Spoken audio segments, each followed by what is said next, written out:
मैं अपील करता हूं कर्णधारों से, नेताओं से, विपक्ष से, पक्ष से, सरकार से, आम नागरिकों से, दानदाताओं से कि गरीब की सुध के लिए भी आवाज उठाएं।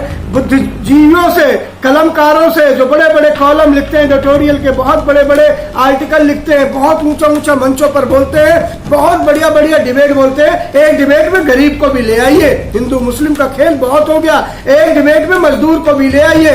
एक डिबेट में ये शामली में हुई जो राशन के बदले इज्जत लुटने का खेल है उसे भी ले आइए। अस्मत के खिलाड़ियों के ऊपर भी एक डिबेट कीजिए, फोकस कीजिए। तमाम चैनलों के सजे हुए लाइटों के आगे मुंह पोत के मेकअप लगा के जो बैठ जाते हो, हिंदू मुस्लिम के अलावा कुछ नहीं करते, ये तुम्हारा मुंह चमक नहीं रहा, ये काला हुआ पड़ा, इस पे कालिक पुती हुई है। अगर तुम सच नहीं बोल सकते तो तुम्हारे मुंह पे कालिक है, ये चमक दमक ये सब बेकार है, तुम्हारी बेईमानी है, दो कौड़ी की है। कि मैं जा रहा हूं, मेरे बाद गरीबी तुमसे पूछेगी। मैं जा रहा हूं, मेरे बाद गरीबी तुमसे पूछेगी। कोई ऐसी भी मन की बात है जिससे भूख मिट जाए? हम ट्रेन लिफ्ट नहीं कर पा रहे। अमीरों के बच्चों को विदेशों में जाकर कमाने वालों को, अपने वतन को छोड़कर दूसरे देशों को अमीर बनाने वालों की हमें चिंता है, लेकिन हमारे ही देश की जड़ों को मजबूत करने वालों की हमें फिक्र तक नहीं। खामोश रहने वाले सारे लोग सुन लो, मुंह पे ताले लगाने वालों सारे लोग सुन लो। थाली दिया दिवाली से किसी बेकसूर की, गरीब की इज्जत नहीं लौटेगी। क्यों नहीं हम ऐसी व्यवस्थाएं कर पा रहे? क्यों नहीं एमएलए, एमपी, पार्षद इस बात पर आ गया? रहे वो अपने मुंह पे मास्क डाले, रुमाल का ढाटा बांधे, गमछे को लपेटे, अपने घरों में अपने आप को सेफ किए बैठे, वोट लेने गिड़गिड़ाने चले आओगे, भीख मांगने चले आओगे, फिर से कहोगे।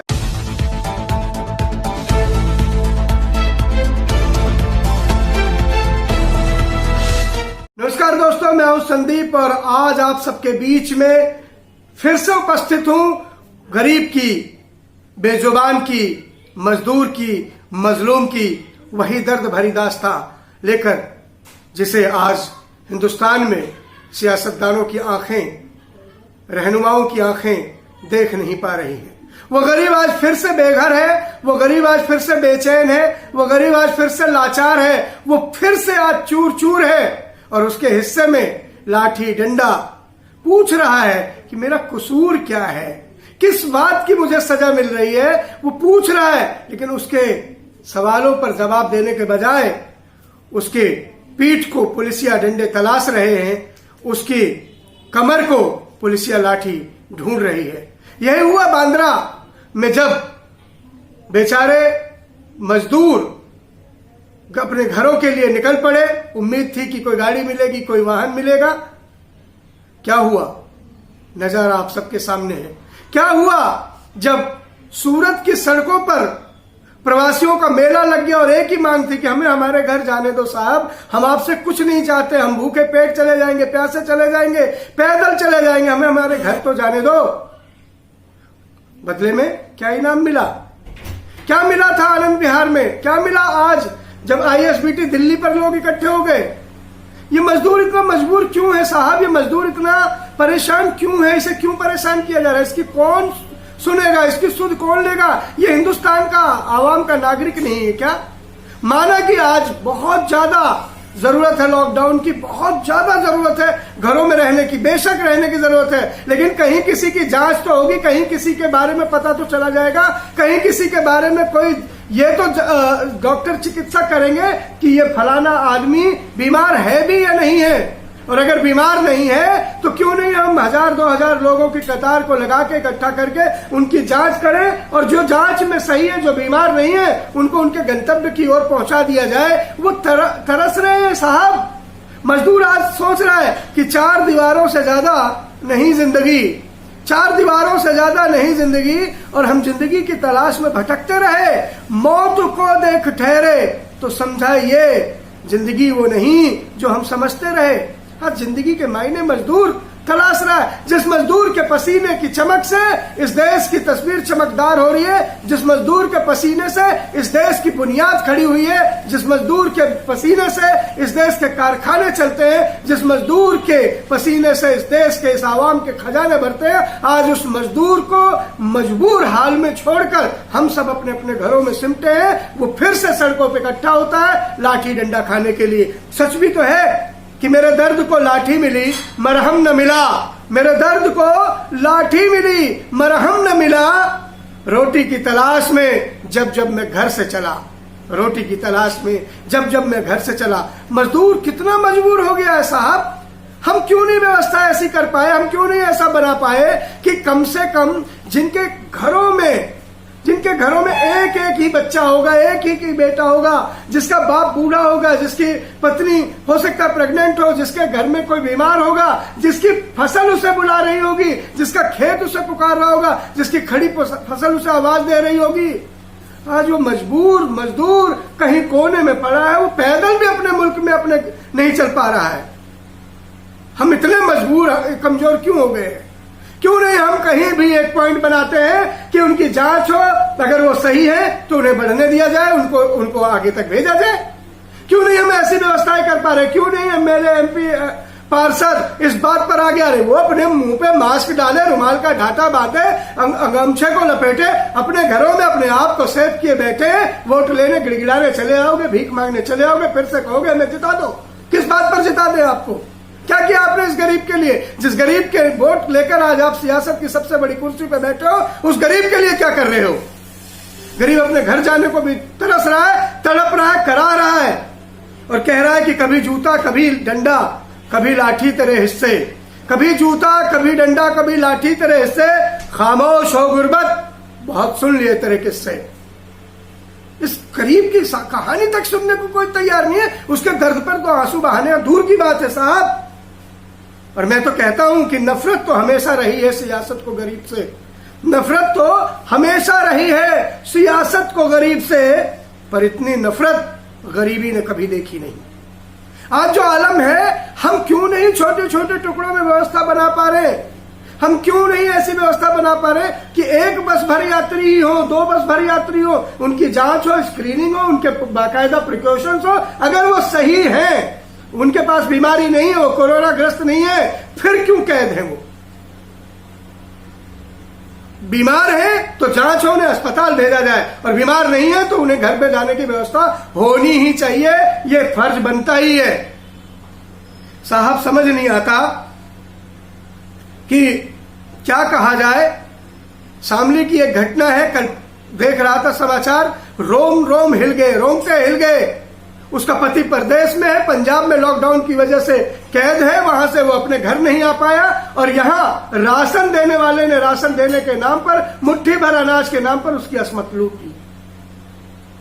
इज्जत के बदले राशन उसके घर पहुंचाया, और वो अगर उसका पति उस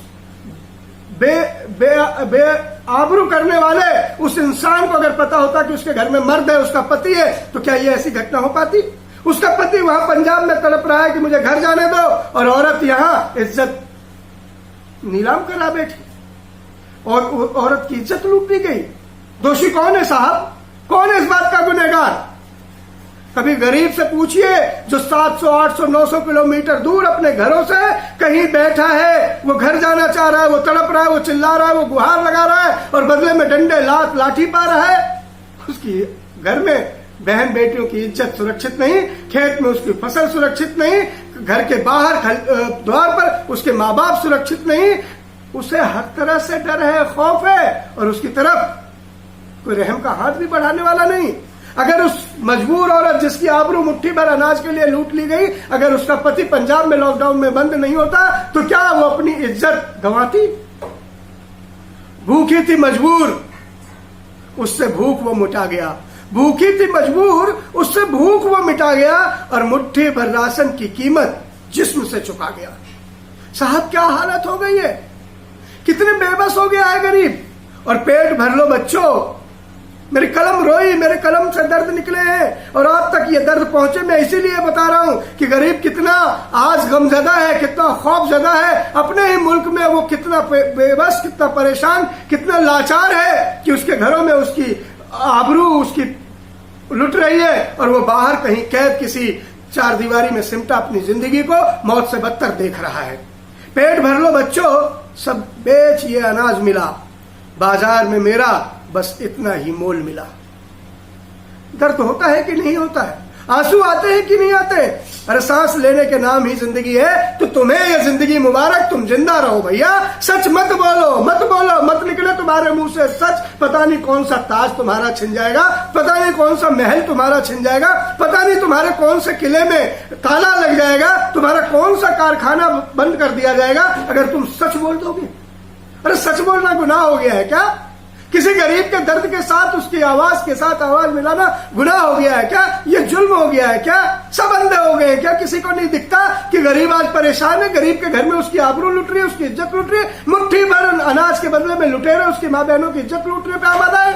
कौन बोलेगा भैया? फिर से भगत सिंह को आना पड़ेगा, फिर से चंद्रशेखर को आना पड़ेगा, फिर से राजगुरु सुखदेव को जन्म लेना पड़ेगा, लाला लाजपत राय फिर आएंगे क्या? अरे संविधान बना के अम्बेडकर साहब चले गए, उस संविधान की पावर दो, उसमें कहीं गरीब के लिए भी कुछ लिखा होगा, उसे उसका हक दे दो कि अपनी ही इज्जत को आज चूल्हे पर चढ़ा दिया मैंने, जिस्म के बदले मिले अनाज को निवाला बना लिया मैंने। जिस्म बेचकर जो अनाज मिला है उससे आज गरीबी अपने भूख मिटा रही। एक सांकेतिक बात है शामली की घटना, एक बहुत दुखद बात हो सकती है, लेकिन क्या पूरे आवाम में ऐसे हालात नहीं हो रहे क्या? गरीब परेशान नहीं है क्या? मजदूर परेशान नहीं है क्या? कोई सरकार और सियासत को मैं दोषी नहीं बता रहा, मैं किसी चीज को दोषी नहीं बता रहा, मैं तो सिर्फ इस हालात को दोषी बना रहा हूं जिस हालात में गरीब की सुध लेने वाला कोई नहीं है। गरीब को राम के भरोसे छोड़ दिया, तू जिंदा रहे तो जिंदा रहे, मर जाए तो मर जाए, तेरी खैर, तेरे पूछने वाला, कुशल क्षेम जानने वाला कोई नहीं है, तेरे हक में आवाज उठाने वाला भी इसमें कोई नहीं है। तो कि जो गरीब के हक में बोलेगा उसको कुचल दिया जाएगा, उसकी जुबान खामोश कर दी जाएगी, हो सकता है उसे मार भी दिया जाए, और अगर नसीब में मौत कुछ ऐसी ही है तो मौत तेरा स्वागत है कि पेट भर जाएगा इस बदन की कीमत से, पेट भर जाएगा इस बदन की कीमत से। आज सेठ ने तराजू पर बिठा दिया मुझको। सोचिए साहब, सोचिए कभी उनके बारे में जिनके साथ ऐसे हालात गुजर रहे हैं कि दो वक्त की रोटी के लिए, एक वक्त के निवाले के लिए भी जो तड़प रहे हैं, और उनके पति कहीं दूर बैठे हुए हैं, इंतजार में हैं कि वो भी घर आ जाए, कम से कम साथ मिलकर दुख तो बांट लेंगे। 2 वक्त की रोटी कीमत लगाई इज्जत की, 2 वक्त की रोटी कीमत लगाई है इज्जत की। गरीबी दुनिया के नजर में तेरी बस इतनी ही इज्जत है। और भूखे बच्चों की चीख सुन रहा था वो, भूखे बच्चों की चीख सुन रहा था वो, तभी खामोशी से मेरी आबरू लूट गया। साहब, दर्द होता है किसी बहन की जगह अपनी बहन की इज्जत, अपनी बहन की अस्मत, अपनी बहन की लाचारी, अपनी बहन की मजबूरी रख कर देखो। जिसके साथ वो अत्याचार हुआ वो सोचो आपकी बहन, आपकी बेटी होगी, आप कैसे बर्दाश्त कर पाएंगे? कैसे? ये आवाम है, आजादी मिली है, हमें हक मिले, हमें अधिकार मिले हैं, हमारी स्थितियां मिली हैं, हम सब किस लिए?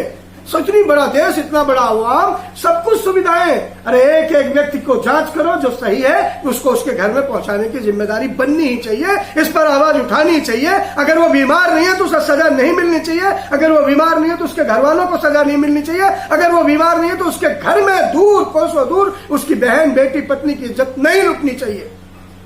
इस बात को सुनिश्चित करना होगा कि आबरू आज बाजार में जब नीलाम हुई, आबरू आज बाजार में जब नीलाम हुई, एक झोला भी न भर सकी और तमाम हुई। क्या मिला होगा उस औरत को जिसकी इज्जत शामली में लूटी? कितना अनाज मिल गया होगा? 1 महीने का, 15 दिन का, 10 दिन का? इस कीमत से, उस अनाज की कीमत से क्या उसकी आबरू की कीमत को कोई साहस कर पाएगा तोलने का भी? किसी में दम है क्या? ट्रकों भर अनाज अगर वापस दिया जाए तो क्या उस बहन की, उस बेटी की शान, अस्मत की बदले में उसकी इज्जत को हम लौटा पाएंगे?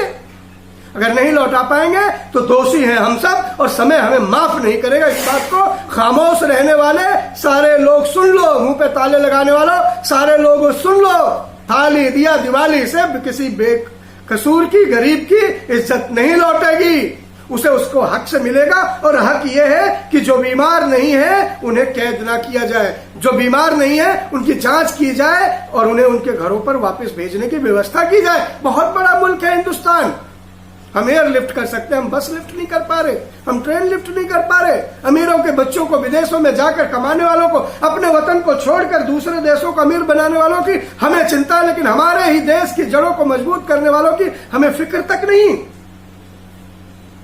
और मां हूं सब कुर्बान बच्चों की भूख पर कर दिया, मां हूं सब कुर्बान बच्चों की भूख पर कर दिया।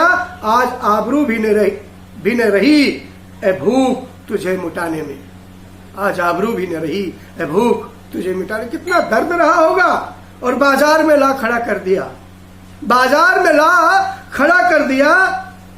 भूख ने जिस्म को सामान बना दिया। आज की रोटी बहुत महंगी है, न छोड़ो टुकड़ा। आज की रोटी बहुत महंगी है, न छोड़ो टुकड़ा। टुकड़ा टुकड़ा जिस्म दे कमाया है इसे मैंने, टुकड़ा टुकड़ा जिस्म दे कमाया है इसे मैंने। गरीब पर रहम करो साहब, गरीब पर दया करो, गरीब के साथ इंसाफ करो, मजदूर को मजबूर ना करो, उसे उसके घर आने की कोई ना कोई व्यवस्था करो।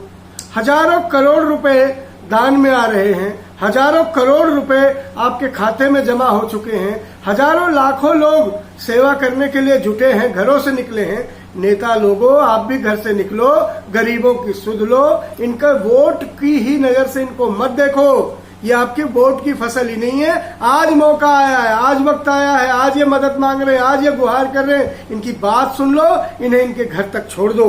कि उस शामली की घटना ने आंखों में आंसू ला दिया है। उस मजबूर बहन के साथ जो अस्मत के लुटेरे ने खेल किया है, पता नहीं और कहां ऐसा खेल चल रहा होगा। लोग बोलने की हिम्मत और हिमाकत भी नहीं कर पा रहे होंगे। और जुल्म की ये, जलालत की ये दुनिया फैलती कितनी बदरंग होती जा रही होगी, आप सोच भी नहीं सकते।